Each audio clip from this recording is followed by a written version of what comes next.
Welcome back. It's time to bring in our panel. Here with us in studio today, we have former state party chair for the Indiana Democrats, Robin Winston, 2016 vice chair for the Indiana Trump campaign, Tony Samuel, along with former state representative Terry Austin and former mayoral candidate Abdul Hakim Shabazz from IndyPolitics.org. Abdul, let's start in Washington and the chaos here in Congress, where Republicans were able to just barely avert a government shutdown a week ago, but now the House of Representatives is basically shut down until they can elect a new speaker. How did we even get to this point? It reminds me of the old 1920 serial, The Perils of Pauline, where you go to the weekly film and she'd be tied to the railroad tracks and the trains come, and then she'd get rescued. And then there's another cliffhanger for the following week.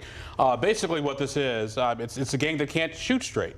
I mean, the thing is, when Kevin McCarthy took him 15 rounds to become speaker, that should have been like the first big giant... You almost saw this coming then. Yeah, it should have been like the first big giant red flare that pops up. And to blame Democrats when Republicans run the show in the House is ridiculous. Terry, are you surprised that we did not see any Democrats come to McCarthy's rescue? Is that at all a risky move for Democrats, not knowing who the next speaker could be? And then how problematic will this be if the House can't get things together to keep the government open next month? Well, I wasn't surprised at all, quite honestly. I mean, this is the Republicans' mess. It's theirs to clean up. They're going to have to figure out how they want to govern, if they can govern, and who they want to be their leader.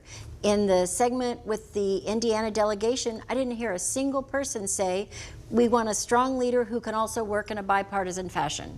Nobody said that, and that's what's sorely needed right now. So it's going to be, I think, a game of chicken for the American people, unfortunately, to see if we get to that cutoff point for the next shutdown. Tony, in those interviews earlier, we heard Jim Banks say he thinks Jim Jordan should be the next House Speaker, while Larry Bucshon supports Steve Scalise. How do you see this playing out? Former President Trump now weighing in as well, saying that he supports Jim Jordan. Yeah, I think those two, Banks and Bucshon, is going to be indicative of Congress, the Republicans in Congress as a whole. I think you're going to see it's going to be really tough for them to come to a decision by Tuesday or Wednesday like they're all hoping for and being optimistic about. But these are two strong leaders in the caucus. And, you know, with Jordan having the Trump endorsement, being more of an America First legislator, and Scalise being more of a McCarthy kind of more traditional, it's going to be real tough. I'm hoping it's Jim Jordan, but we'll see. But Robin, certainly Jim Jordan has been at the center of controversy in the past. Do you think he'll be able to bring their caucus together,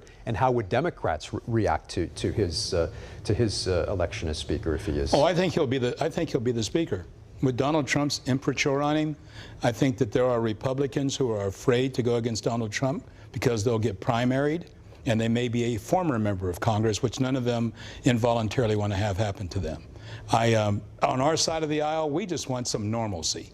After all the craziness, these guys fought in 15 rounds. That's more than Ali and Frazier. So, I mean, the bottom line is that let's get this thing back to normalcy and move for what the representative said about things that matter to the American people. All right, let's talk about the race for mayor in Indianapolis now. Abdul, you were a candidate in that race, as we mentioned. Now your website, IndyPolitics.org, has commissioned this new poll showing Mayor Hogsett with a 10-point lead over Jefferson Shreve. What else stood out to you in that poll? What stood out to me was that although Democrats sort of have a lead over Republicans like 60-40, Joe Hogsett is under 50%. He's underwater. And there was a large number of undecided voters as well, almost like 16-17%.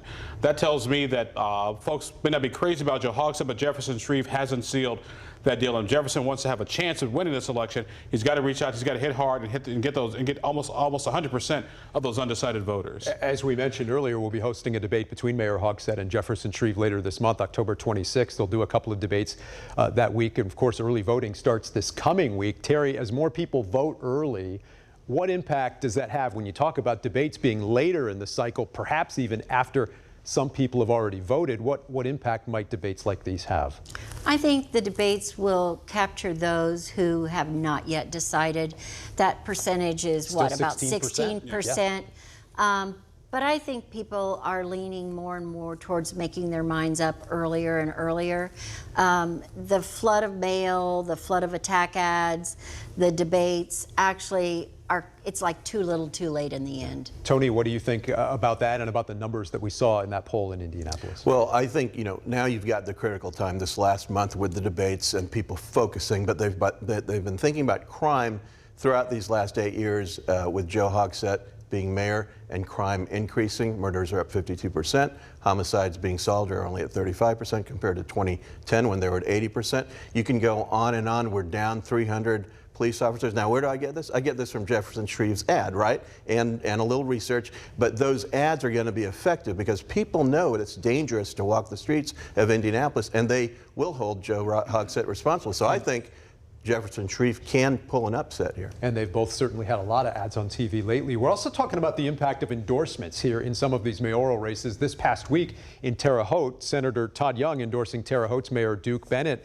Just a few days before that, we saw Young's opponent from 2016, former Senator Evan Bayh, who's from the Terre Haute area, endorsing the mayor's opponent there in Terre Haute, Brandon Sackman. Robin, quickly, what impact do endorsements like these have in these local races? I think the bigger endorsements are from people from the community. We're now in the phase, there's two camps in politics. There's two GOTV camps. One is get on television, and the other is get out the vote. And we're now in the get out the vote phase. This is early vote. This is yard signs. This is the stuff that Terry will do as a county chair. It's the kind of work you have to do at the grassroots level. That's what matters. Just about a month to go now until the November election. All right, the panel will be back coming up in a few minutes. Up next, a special discussion involving former Governor Daniels and the soul of civility. We'll talk with an Indiana author who's exploring that topic after the break.